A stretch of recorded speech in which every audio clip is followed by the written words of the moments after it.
Hi friends, ಎಲ್ಲರಿಗೂ ನಮಸ್ಕಾರ. ತುಳಸಿ food ವ್ಲಾಗ್ಸ್ಗೆ ಸ್ವಾಗತ. ಇವತ್ತಿನ ವಿಡಿಯೋನಲ್ಲಿ ಬೆಂಡೆಕಾಯಿ ಮಸಾಲ ಹೇಗೆ ಮಾಡೋದು ಅಂತ ತೋರಿಸ್ಕೊಡ್ತೀನಿ, ಬನ್ನಿ. 1/4 kg ಬೆಂಡೆಕಾಯಿನ ಈ ಥರ ಕಟ್ ಮಾಡಿ ಹಾಕ್ತಾ ಇದ್ದೀನಿ.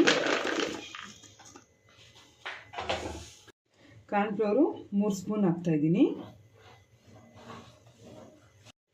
ಈಗ ಇದನ್ನು ಚೆನ್ನಾಗಿ ಮಿಕ್ಸ್ ಮಾಡ್ಕೋಬೇಕು.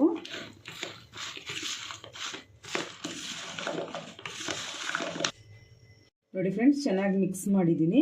ಈಗ ಇದನ್ನು ಎಣ್ಣೆಗೆ ಹಾಕ್ತಾ ಇದ್ದೀನಿ.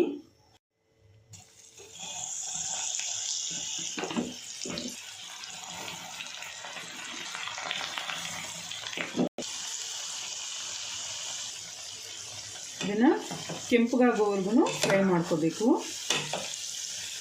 ಬಾಣಲಿಗೆ 3 ಸ್ಪೂನ್ ಎಣ್ಣೆ ಹಾಕ್ಕೊಂಡಿದ್ದೀನಿ. ಈಗ 3 ಈರುಳ್ಳಿನ ಸಣ್ಣಕ್ಕೆ ಹೆಚ್ಚಿ ಹಾಕ್ತಾ ಇದ್ದೀನಿ. ಈರುಳ್ಳಿ ಫ್ರೈ ಆದಮೇಲೆ 1 ಸ್ಪೂನಷ್ಟು ಶುಂಠಿ ಬೆಳ್ಳುಳ್ಳಿ ಪೇಸ್ಟ್ ಹಾಕ್ತಾ ಇದ್ದೀನಿ. 3 ಟೊಮೊಟೊ ಸಣ್ಣಕ್ಕೆ ಹೆಚ್ಚಿ ಹಾಕಬೇಕು. ಇದನ್ನು ಸ್ವಲ್ಪ ರೋಸ್ಟ್ ಮಾಡ್ಕೋಬೇಕು. ಟೊಮೊಟೊ ಫ್ರೈ ಆಗಿದೆ. ಈಗ ಕಿಚನ್ ಕಿಂಗ್ ಮಸಾಲ ಅಂತ ಬರುತ್ತೆ, ಅದೊಂದು ಅರ್ಧ ಸ್ಪೂನು. Chilli powder 1.5 spoon.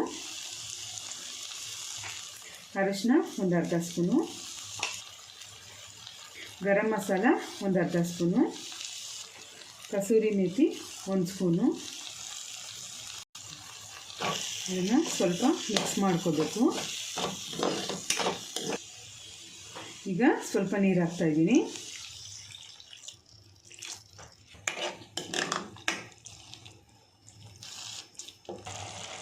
ಈಗ ಫ್ರೈ ಮಾಡ್ಕೊಂಡಿದ್ವಲ್ಲ ಬೆಂಡೆಕಾಯಿನ ಹಾಕ್ತಾ ಇದ್ದೀನಿ. ಬೆಂಡೆಕಾಯಿಗೂ ನಾವು ಉಪ್ಪು ಹಾಕಿದ್ವಿ. ಈಗ ಸ್ವಲ್ಪ ಗ್ರೇವಿಗೆ ಹಾಕ್ತಾ ಇದ್ದೀನಿ.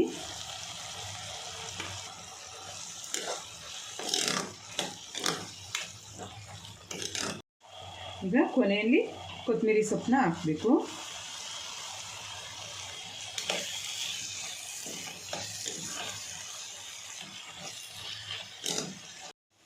ನೋಡಿ ಫ್ರೆಂಡ್ಸ್, ಎಲ್ಲ ಮಿಕ್ಸ್ ಮಾಡಿಕೊಂಡು ಚೆನ್ನಾಗಾಗಿದೆ. ಈಗ ಇದು ರೆಡಿ ಆಗಿದೆ.